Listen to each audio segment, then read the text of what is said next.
आप लोगों को ये जान करके सुखद आश्चर्य होगा कि वही श्रीमद् भगवत गीता के 700 श्लोकों का कविता में अनुवाद करने का काम गुरु गोविंद सिंह जी ने किया, गोविंद गीता के नाम से।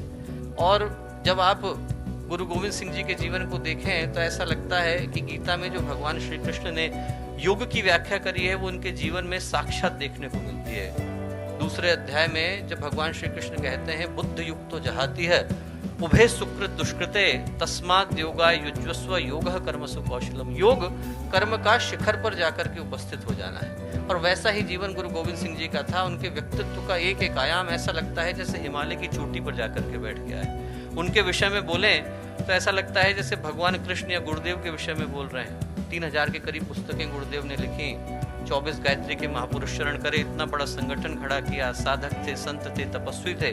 व्यक्तित्व का हर आयाम शिखर पर था। और वैसा ही गुरु गोविंद सिंह जी के विषय में बोलते हुए लगता है। और दो अद्भुत सोचें गुरु गोविंद सिंह जी इस देश को, इस राष्ट्र को देकर के गए। पहली, राष्ट्र के प्रति अगाध निष्ठा, अटूट भक्ति। आज यदि इस देश की पश्चिमी सीमाएं इतने सारे आक्रमणों को झेलने के बाद भी बिना किसी खरोंच के खड़ी हैं दोस्तों, तो उसके लिए यहाँ की भूमि, यहाँ की मिट्टी, यहाँ की धरती, यहाँ का आकाश, यहाँ का पानी, यहाँ की वायु एक एक सिख का कर्जदार है। एक एक सिख का, खालसा का कर्जदार है, गुरु गोविंद सिंह जी का कर्जदार है। क्योंकि राष्ट्र के लिए अपने आप को बलिदान कर देना उनने अपने स्वयं के परिवार से सिखाया। 4 पुत्र थे, 2 हत हो गए, 2 को चिनवा दिया गया। एक जो पुत्र थे युद्ध में मारे गए। जो चौथे सबसे छोटे थे लौट करके घर आए। गुरु गोविंद सिंह जी ने पूछा क्यों आए?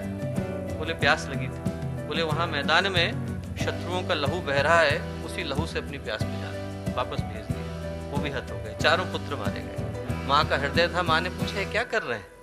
तो गुरु गोविंद सिंह जी बोले इन पुत्रन के शीस पर मार दिए सुतचार, 4 मुए तो क्या हुआ, जीवित कई हजार। हजारों पुत्र है मेरे, 4 गए तो क्या हुआ? ये है राष्ट्र के प्रति निष्ठा दोस्तों।